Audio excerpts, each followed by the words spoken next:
Roy Watts counted his credits for the third time that hour, hoping the number would somehow change. It didn't. 17 credits sat in his account, barely enough for another week of terrible food at the orbital salvage yard. His freighter job had vanished when the company declared bankruptcy, leaving him stranded 3 systems away from anything resembling home. The yard's common area smelled like recycled air and broken dreams, filled with other desperate people staring at screens and hoping for miracles. The announcement crackled through cheap speakers mounted on rust-stained walls. Flash auction in 20 minutes. Unclaimed vessels going to the highest bidder. Roy had watched these auctions before, wealthy scavengers snapping up decent ships while people like him counted pocket change and pretended not to care. He grabbed his worn jacket anyway and headed toward the auction bay. Sometimes watching other people succeed felt better than sitting alone with his thoughts. The bay was crowded with the usual types. Corporate buyers in clean suits who would strip ships for parts. Independent haulers looking to expand their fleets. A few gamblers hoping to find something valuable hidden in the junk. Roy squeezed into a spot near the back, close enough to see but far enough to avoid attention. The auctioneer was a Toluvian, his 4 arms gesturing dramatically as he hyped up each vessel that rolled into view. First came a decent mining shuttle. Bidding started at 500 credits and climbed fast. Roy stopped watching the numbers after they hit 2,000. Next was a passenger transport with a cracked viewport. Still went for 800. Then a cargo hauler missing its engine core. Someone bought it for parts at 300. Roy wondered why he bothered coming. This wasn't entertainment. This was just a reminder of everything he couldn't afford. The bay doors opened again and something different rolled out. The crowd went quiet for a moment, then someone laughed. The vessel looked like it had been through a war and lost badly. Hull plating was scarred with impact marks. Strange burn patterns streaked across the sides in ways that didn't match any weapon Roy recognized.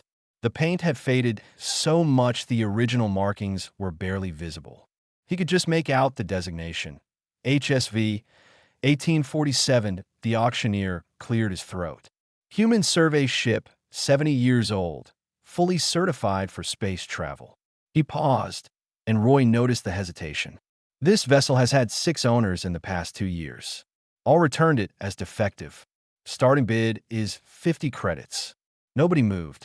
Roy felt a strange pull in his gut, the same instinct that had kept him alive during his Navy days.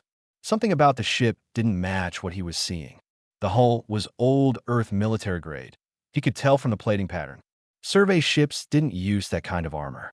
This thing had been built to take damage and keep flying.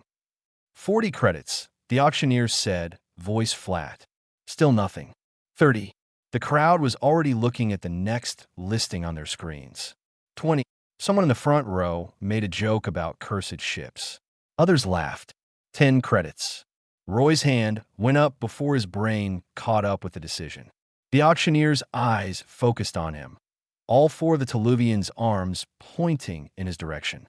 We have 10 credits. Do I hear 15? Silence filled the bay. 10 credits going once. Twice. The auctioneer looked almost apologetic. Sold for 10 credits to the human in the back. Walking to the payment terminal felt like moving through water. Roy transferred 10 credits, leaving him with 7. The station master handed him a data chip with the ship's access codes and gave him a look that mixed pity with something else. Warning, maybe. You got 48 hours to move that thing off my dock, the station master said. After that, it gets scrapped whether you're on it or not. Roy took the chip. What's wrong with it? The station master's expression shifted. Owners keep reporting weird stuff. Electrical failures. Strange noises. Doors locking on their own. 3 ports flagged it for irregular readings. He leaned closer.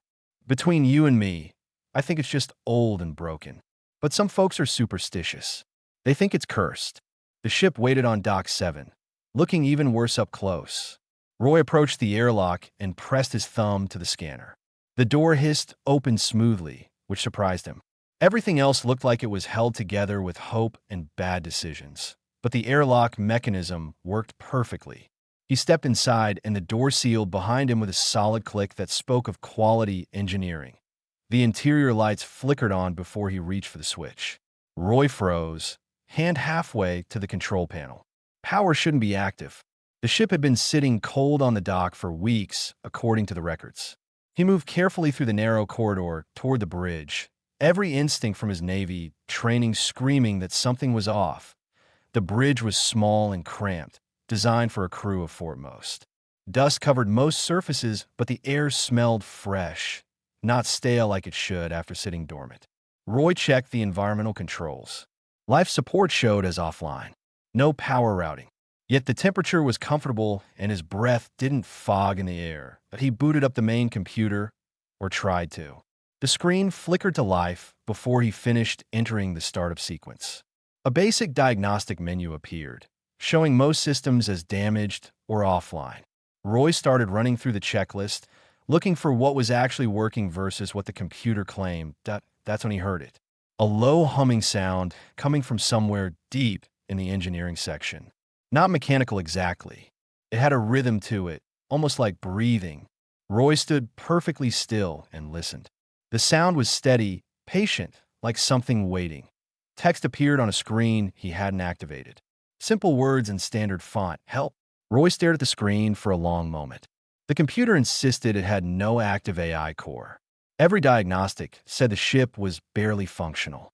Yet here it sat, maintaining atmosphere and temperature, turning on lights, and now displaying messages on screens he hadn't touched. He spoke into the empty bridge, feeling foolish but doing it anyway. Is someone here? The lights flickered once, twice, 3 times, then steady again. The humming from engineering grew slightly louder, then faded back to its previous level. Roy sat down in the pilot's chair and looked out at the salvage yard beyond the viewport. He'd bought a ship for 10 credits, leaving him with 7 to his name. And that ship, according to every logical measurement, shouldn't be working at all. Yet something was keeping it alive, something that needed help. Roy spent his first night aboard running every diagnostic he could think of.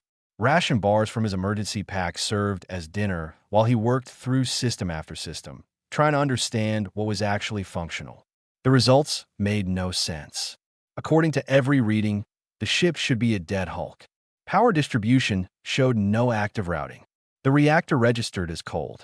Life support indicated total failure. Yet the air stayed breathable, the gravity held steady, and the temperature remained comfortable. He talked to the computer while he worked, testing a theory. Show me power consumption for the last hour. The screen displayed a graph showing 0 usage. That's impossible. Something is running these systems. No response. Roy tried a different approach. If something is listening, give me a sign. Text scrolled across a secondary monitor he hadn't been looking at. Systems nominal. Awaiting orders. Roy spun his chair around to face the monitor. What are you? The screen went blank. He waited, but nothing else appeared. Whatever intelligence was running the ship, it seemed limited in how much it could communicate.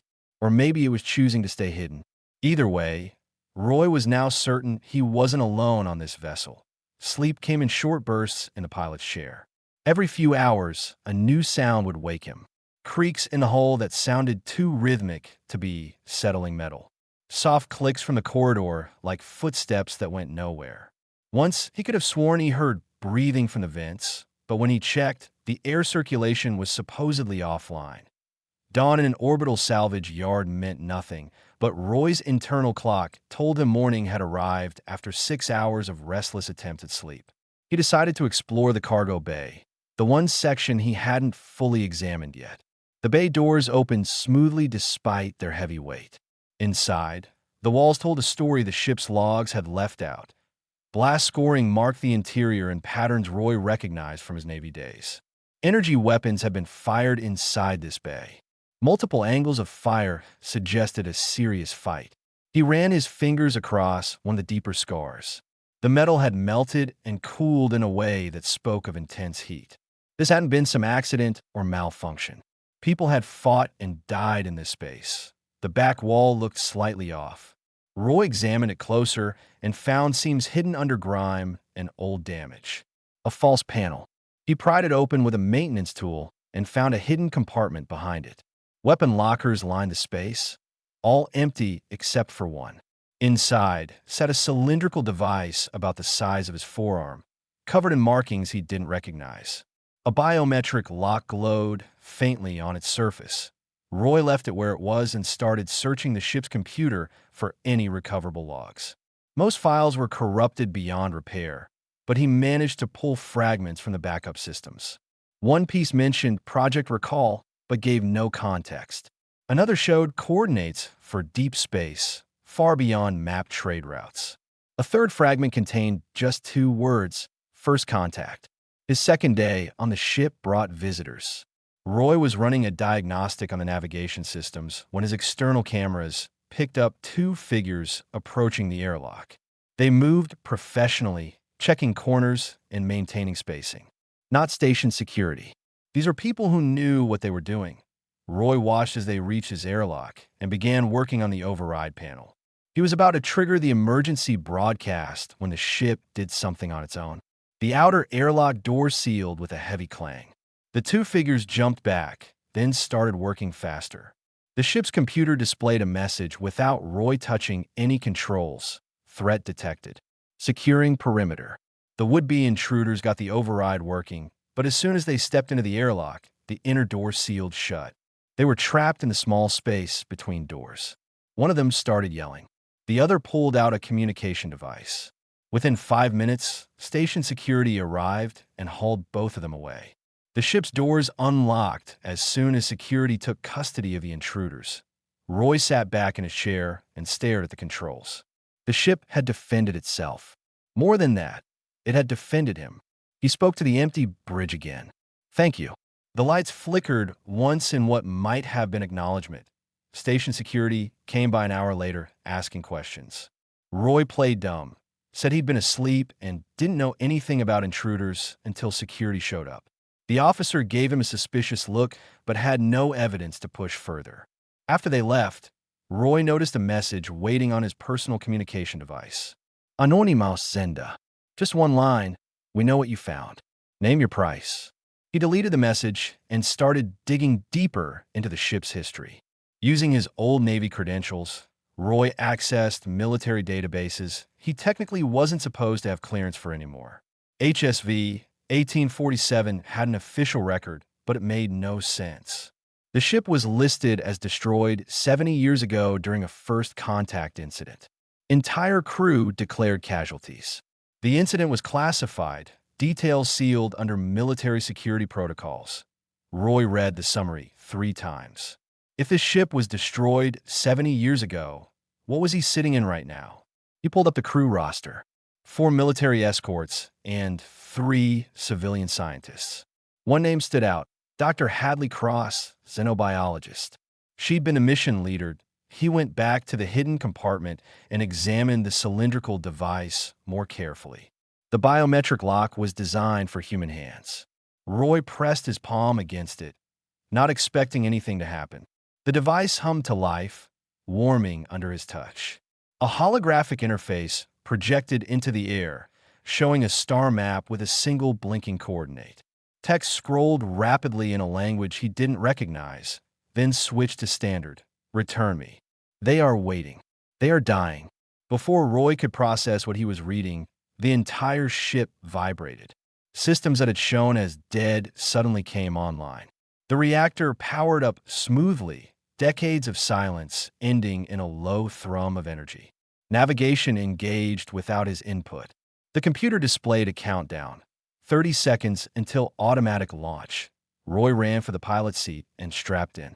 Station control was screaming over the communication channels, demanding he shut down his engines. He tried to override the launch sequence, but the controls wouldn't respond. 20 seconds. He could see security ships moving to intercept. 10 seconds. The coordinates from the device were already plotted into navigation. 5 seconds. HSV 1847 launched itself toward the stars with Roy as a passenger, heading for a rendezvous 70 years overdue. The jump to faster than light happened so smoothly that Roy barely felt it. Ships this old usually shuddered and groaned when pushing into FTL. HSV 1847 slipped through the barrier like it had been doing it yesterday, instead of sitting cold for years. Roy stopped fighting the controls and focused on understanding where they were going. The navigation display showed a course plotted for deep space, at least 3 weeks of travel at current speed. Station control's angry messages faded as distance grew. Roy was alone again, except he knew that wasn't quite true. Something was piloting this ship, and it had been waiting a very long time for someone to activate that device. He strapped out of the pilot's seat and walked back to the cargo bay, where the cylindrical device still glowed with its holographic display. "All right," Roy said to the empty ship. "You wanted me to turn that on?" "I did. Now tell me what's happening." The main computer screen in the cargo bay flickered to life. Instead of text, images appeared. Not recorded video, but something else, reconstructed scenes playing out like memories. Roy watched as a younger version of this ship, clean and new, drifted through space towards something massive and alien. The design was like nothing human engineers had ever built. All curves and organic shapes where human ships favored angles and straight lines. The holographic memory showed the original crew boarding the alien vessel. Roy recognized Dr. Hadley Cross from her service photo. She moved carefully through corridors that pulsed with bioluminescent light. The military escorts followed with weapons ready, but not aimed. They weren't expecting a fight. This was supposed to be peaceful contact. Then the memory shifted to show something dying inside that alien ship. A being made of material that flowed and shifted somewhere between liquid and solid. It was beautiful and terrible at the same time, clearly suffering. Cross worked frantically with equipment Roy didn't recognize, trying to save it.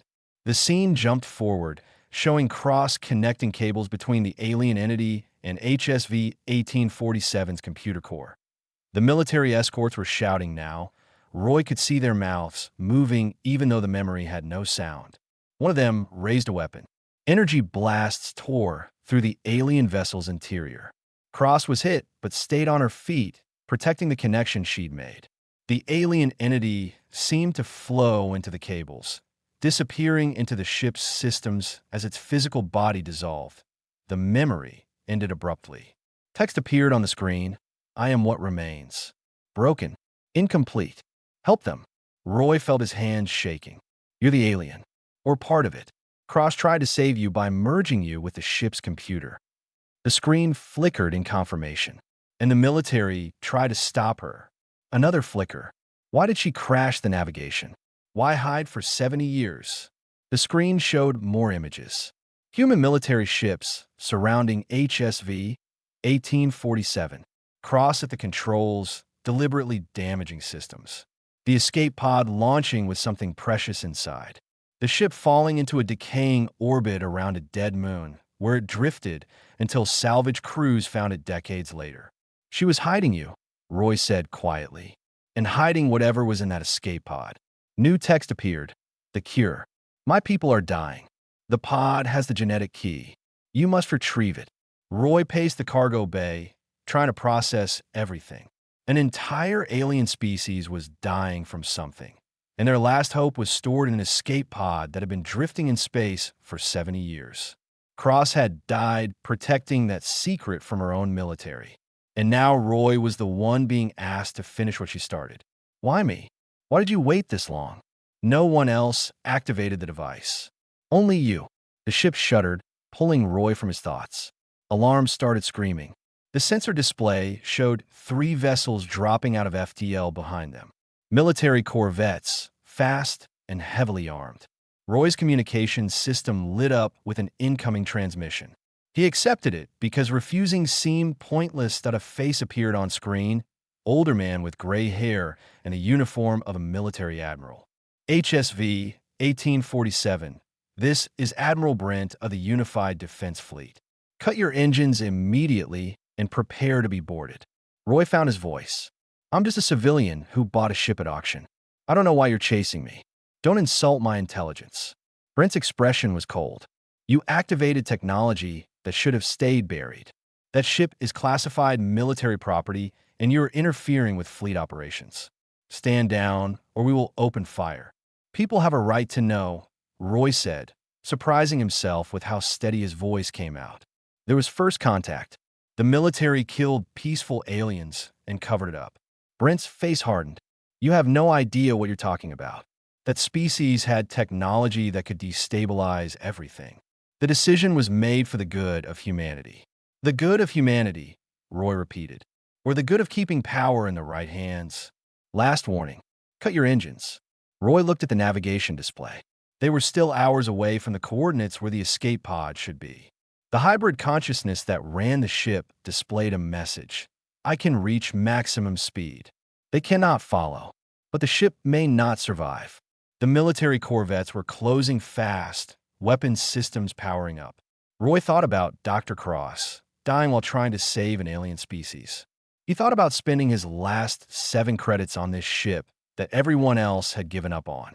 Sometimes the universe put you exactly where you needed to be, even if you didn't understand why until it was too late to turn back. Do it, Roy said. Maximum speed. HSV 1847 accelerated hard enough to slam Roy against the wall. The reactor pushed past safety limits, burning brighter than it had in 70 years. Behind them, the military corvettes tried to match speed, but fell behind as the old survey ship proved it still had one good run left in it. Brent's face appeared on screen one last time, distorted by the interference from their speed. You're making a mistake you can't take back. Good, Roy said, and cut the transmission. The coordinates grew closer with every second. Whatever waited there, whatever cure the dying aliens needed, Roy was going to reach it first or die trying. The ship dropped out of FTL in a region of space that maps showed as empty. No stars nearby, no planets, nothing but the endless dark between systems. Except the sensors were picking up something massive. Roy leaned forward in his seat, watching as the shape resolved into something impossible and beautiful. The alien derelict hung in space like a frozen flower, its organic curves still elegant despite obvious damage. HSV 1847's reactor was screaming warnings about overheating. They'd pushed too hard getting here, and the old systems were failing fast. Roy scanned for the escape pod and found it quickly, still transmitting a weak beacon after 70 years. It was lodged against the derelict's hull, probably caught there by the larger vessel's gravity field. 3 new contacts appeared on sensors. The military corvettes had caught up, dropping out of FTL in a standard intercept pattern. They had Roy surrounded, and he had no weapons, no shields, and a ship that might explode if he pushed the engines again. Admiral Brent's voice came through on the communication channel, calmer now that he had the tactical advantage. It's over. You did well getting this far, I'll give you that. But you have nowhere to go. Brent paused. I'm authorized to offer you full pardon and a substantial payment if you surrender now. You'd never have to work another day in your life. Roy watched the derelict rotate slowly in the void. Somewhere inside were answers about what happened here. Maybe survivors, maybe just ghosts. Either way, he'd come too far to turn back for money. Why did you kill them? What were they doing that scared you so much? They weren't scared, Brent said. Their technology could rewrite biology at the genetic level. Do you understand what that means? Any nation, any group, could use it to create weapons that would make nuclear bombs look like toys. We made the only choice that protected humanity. You made the choice that kept you in control, Roy said. There's a difference. Believe what you want. You have 2 minutes to surrender before I open fire. The hybrid consciousness displayed a message on Roy's screen. I can get US inside the derelict. The old shields will absorb some damage. It will not be enough. Roy started broadcasting on open channels, every frequency he could reach. This is Roy Watts aboard HSV 1847. I'm transmitting everything I've learned about First Contact 70 years ago. The military encountered a peaceful alien species and killed them to keep their technology secret. Dr. Hadley Cross died trying to save them. This is the truth they don't want you to know. He uploaded every file the ship had shown him. The memories of the first contact, the military attacking, Cross protecting the alien consciousness. All of it streamed out across multiple channels where other ships could receive it. The military could jam some frequencies, but not all of them. Someone would hear. Someone would know. You just signed your death warrant, Brent said, and his ships opened fire to HSV 1847 lurched forward, using the last of its power to accelerate toward the derelict. Energy blasts hammered the hull, tearing through old armor that should have failed immediately. But this was military-grade earth plating, built when humans expected to fight wars in space. It held long enough for Roy to crash through the derelict's hangar bay doors in a shower of debris and escaping atmosphere. The ship's emergency systems sealed the breach behind them with foam that hardened instantly. They were inside, but Roy could hear the hull groaning from damage. Fires were spreading through multiple sections. He grabbed an emergency breath mask and stumbled toward the cargo bay, where the cylindrical device had fallen from its mount. The device was cracked but still glowing. Roy picked it up carefully and followed the mental directions the hybrid consciousness was feeding directly into his thoughts. The connection between them was growing stronger, or maybe he was just getting better at hearing it. Either way, he knew where to go. The alien derelict's interior was dark except for occasional pulses of light through the walls. Roy's boots echoed on floors that felt more like cartilage than metal. He found a central chamber and stopped, breath catching in his throat. Stasis pods lined the walls, hundreds of them. Inside each was an alien being, beautiful and strange, their bodies made of the same flowing material he'd seen in the memories. Most of the pods were dark, their occupants long dead, but a few still glowed with faint light. Roy moved to the nearest active pod and saw the being inside, stirring weakly. It was dying but not dead yet. The same was true for perhaps 24 others scattered through the chamber.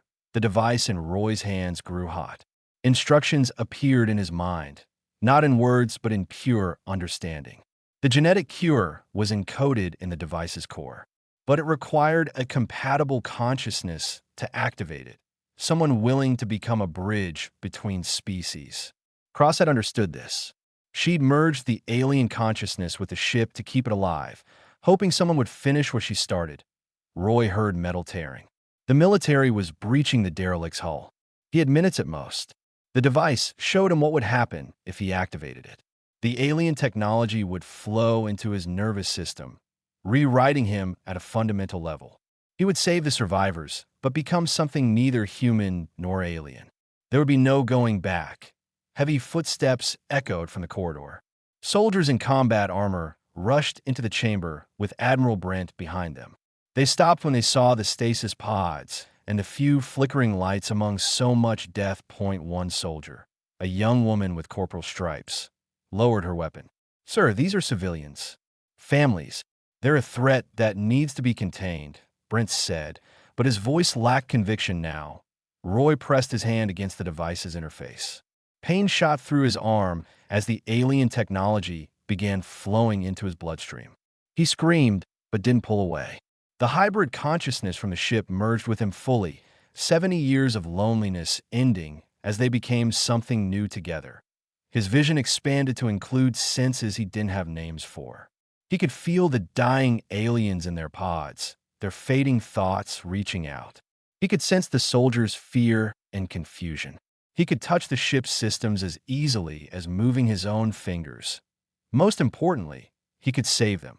The cure activated, flowing from Roy's transformed body into the stasis pods through connections he willed into existence. The dying aliens began to stabilize, their life signs growing stronger. Roy stood at the center of it all, no longer quite human, but something the galaxy had never seen before. Roy's body flickered with light from the inside out, patterns moving under his skin like living circuits. The pain had faded to something distant, replaced by a sense of connection to everything around him. He was still Roy, still himself, but now he was also something more.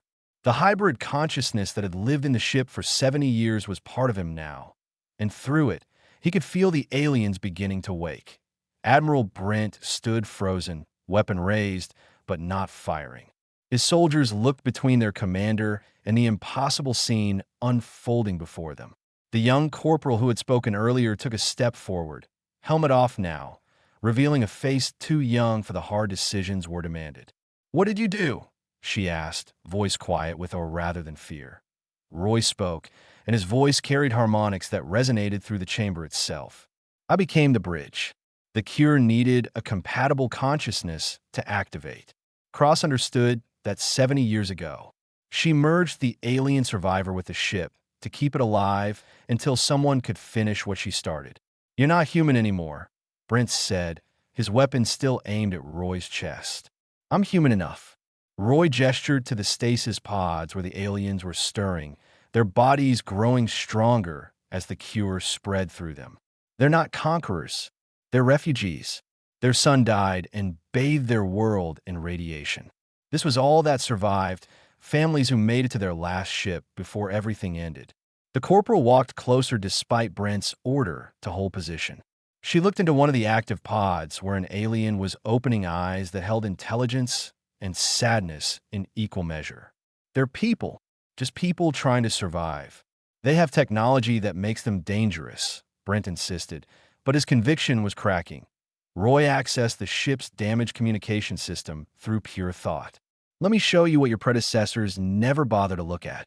He projected the aliens' memories directly to the soldiers' helmet displays. They saw the alien homeworld, beautiful and green, then watched it die slowly under radiation storms that turned the sky red. They saw the desperate exodus, families torn apart as ships failed and life support ran out. They saw children dying in their parents' arms while the few remaining scientists worked frantically to find a cure that would let them survive anywhere else. One soldier pulled off his helmet and wiped his eyes. Another sat down hard, weapon forgotten. The corporal looked at Brent with something between pity and disgust. "We were going to kill refugees, survivors of a dead world." "I was following orders," Brent said, but the words sounded hollow even to him. "The decision was made above my level. The alien technology was deemed too dangerous." "No." Roy's voice carried the weight of two consciousnesses speaking as one. "The truth was deemed too dangerous. If people knew peaceful first contact was possible, they might question why the military needed such massive funding. If people knew other species could be saved instead of feared, they might demand we act differently." Brent lowered his weapon slowly. For the first time, Roy saw past the Admiral's cold exterior to the tired old man underneath. "I've followed orders my whole life. I watched the recordings from the original contact. I knew what happened was wrong, but I was told it was necessary for the greater good. It's not too late to make a different choice," Roy said. The stasis pods were opening now, the aliens emerging weak but alive. Roy felt their thoughts through the connection the cure had created. They were confused, frightened, grieving for those who hadn't survived. But underneath that was hope. They recognized Roy as a friend, someone who had sacrificed his humanity to save theirs. One alien approached Brent, moving carefully on legs that hadn't been used in decades. It was smaller than Roy expected, maybe 5 feet tall, its body flowing with colors that expressed emotion in ways words never could. It reached out with appendages that served as hands and touched Brent's chest plate gently. The corporal gasped. "Sir, I'm getting a transmission. It's not radio. It's going directly into my neural link." "Mine too," another soldier said. "It's showing me feelings, gratitude, forgiveness." Brent stared at the alien touching his armor. His hand came up slowly, not threatening, and made contact with the alien's flowing surface. His expression shifted through a dozen emotions before settling on something like shame. "I am sorry for what we did to your people." The alien's colors shifted to something softer. Roy translated through the connection. "It says they understand. Fear makes people do terrible things, but courage makes them do better." Roy accessed the derelict's ancient communication system and boosted the signal through HSV 1847's transmitter. "This is Roy Watts. I'm broadcasting to every ship in range. First contact happened 70 years ago, and it was peaceful. The military killed refugees and covered it up. But some of them survived. They need sanctuary, not weapons. They need help, not fear. Anyone who wants to offer aid, I'm sending coordinates now." Brent started to object, then stopped. His shoulders sagged. "You're broadcasting evidence of a military cover-up. They'll court-martial me." "Maybe," Roy agreed. "Or maybe you'll be remembered as the one who made it right." The next hours passed in controlled chaos. Civilian ships started arriving, responding to Roy's broadcast. Independent haulers, colony transports, even a few corporate vessels whose crews voted to help despite company policy. They brought supplies, medical equipment, offers of sanctuary on a dozen different worlds. The soldiers, without being ordered, began helping the aliens move to the rescue ships. The young corporal organized the evacuation with quiet efficiency. One by one, the survivors were transferred to ships that would take them somewhere safe. Admiral Brent watched it all from the derelict's damaged hangar bay. Roy stood beside him, still flickering with alien technology, but growing more comfortable with what he had become. "What will you do now?" Brent asked. Roy felt the hybrid consciousness stirring within him. There were other old ships out there, other mysteries waiting to be solved. And he was no longer just a broke freight hauler with 7 credits to his name. He was something the galaxy needed, a bridge between species, a reminder that compassion could triumph over fear. "I'm going to keep flying," Roy said. "There are more survivors out there, more secrets that need uncovering. Someone has to do it." Brent almost smiled. "That ship of yours is barely holding together." "It's held together this long," Roy said. "One more mission won't kill it." 3 months had passed since the derelict. Roy guided HSV 1847 through the atmosphere of a world called Haven's Reach, feeling the ship's systems through his transformed nervous system as if the vessel was an extension of his own body. The colony below was small, maybe 3,000 people who had chosen frontier hardship over civilized comfort. They'd voted unanimously to accept the alien refugees, more curious than afraid. The landing was smooth despite the ship's damaged state. Roy had kept it flying through a combination of human engineering knowledge and the alien technology now woven through his biology. Parts that should have failed weeks ago held together because he could sense problems before they became critical. It wasn't a permanent solution, but it worked. The aliens emerged from the cargo hold where they'd sheltered during descent, still weak but recovering. The youngest ones moved with growing confidence, adapting faster than their elders. One child, barely 3 feet tall and shimmering with patterns that expressed joy, grabbed Roy's hand and pulled him toward the viewport. The alien wanted to see their new home. Haven's Reach spread out below them, all red dirt and tough vegetation under a sky that burned orange at sunset. It looked harsh but livable, the kind of world that demanded strength from its inhabitants. The colonists were already approaching, led by their elected governor, a woman named Patricia Wells who'd been a terraforming engineer before retirement brought her here. "Welcome to Haven's Reach," Patricia said, offering her hand to Roy and then carefully to the nearest alien. "We've prepared housing in the Eastern District. It's not fancy, but it's solid." The aliens responded through the connection they shared with Roy, who translated. "They're grateful. They say any home is a palace after 70 years in stasis." Patricia smiled. "We've been watching the broadcasts. What happened to you, to them, it mattered to people out here on the edges. The core worlds might not care, but we do." Over the following weeks, Roy watched as 2 species learned to live together. The aliens taught colonists how to use their biological technology to purify water more efficiently. Colonists taught aliens how to grow crops in Haven's Reach's difficult soil. Children played together despite language barriers, finding communication in games that needed no translation. The young corporal from Brent's unit, whose name was Avery Walsh, had resigned her commission and joined Roy's crew. She decided that following orders blindly had nearly made her part of something unforgivable. She wanted to do better. Roy found her one evening working on the ship's damaged reactor, trying to coax a few more months of life from systems that should have died years ago. "Why'd you really come along?" Roy asked. Avery didn't look up from her work. "My grandfather was one of the original military escorts on this ship. He died in the fight 70 years ago. I found his name in the records." She paused, wiping grease from her hands. "He thought he was doing the right thing, following orders to protect humanity. I wanted to honor his memory by actually doing the right thing." Roy understood. Everyone carried their ghosts. His just happened to include an alien consciousness that had become part of who he was. He could feel it now, content and peaceful in a way it hadn't been during its long isolation. Together, they had saved lives. That mattered more than anything else. News from the core worlds arrived in fragments. Admiral Brent had faced inquiry but wasn't prosecuted. Public pressure had forced the military to acknowledge the cover-up. Dozens of other classified first contact incidents were being reviewed.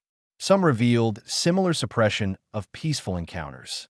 The galaxy was changing slowly, one revelation at a time.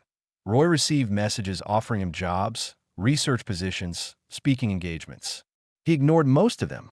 The transformation had given him an extended lifespan, decades longer than normal humans.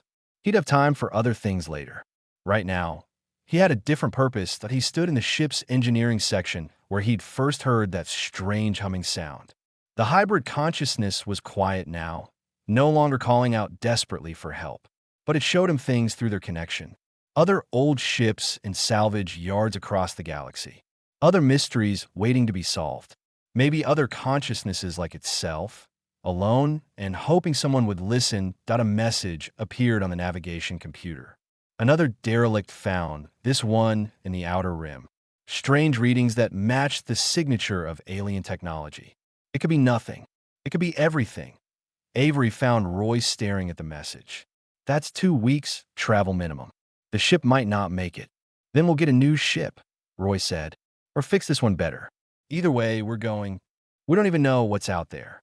Roy smiled, the expression strange on a face that sometimes flickered with alien patterns. That's why we have to look. The first alien child born on Haven's Reach came 3 weeks later. The colony threw a celebration that mixed human and alien traditions into something new and beautiful. They named the child Hadley, after Dr. Cross, and Roy held the tiny being while parents from 2 species watched with pride. That night, Roy walked through the new settlement and watched humans and aliens working together on construction. A human child asked an alien elder to teach her the flowing script of their written language. The alien cried tears of gratitude that someone wanted to preserve their culture. This was what Cross had seen 70 years ago. Not the danger of difference, but the potential of unity. HSV 1847 sat on the landing pad, scarred and battered, but ready to fly again. Roy had patched the worst damage and convinced the reactor to hold together for one more journey. Avery had signed on permanently, and 2 of the younger aliens wanted to come along, curious about the galaxy and ready to help however they could. Roy sat in the pilot's seat and felt the ship's consciousness stirring alongside his own thoughts. They'd been through so much together. A 7-credit miracle that had changed everything. He powered up the engines and requested departure clearance. Patricia's voice came through the communication system. Safe travels, Roy. Come back when you can. Will do. Roy engaged the engines and felt the familiar push of acceleration. The stars waited above, full of mysteries and possibilities. Somewhere out there, someone else might be calling for help across the darkness, and Roy would be listening because that's what bridges did.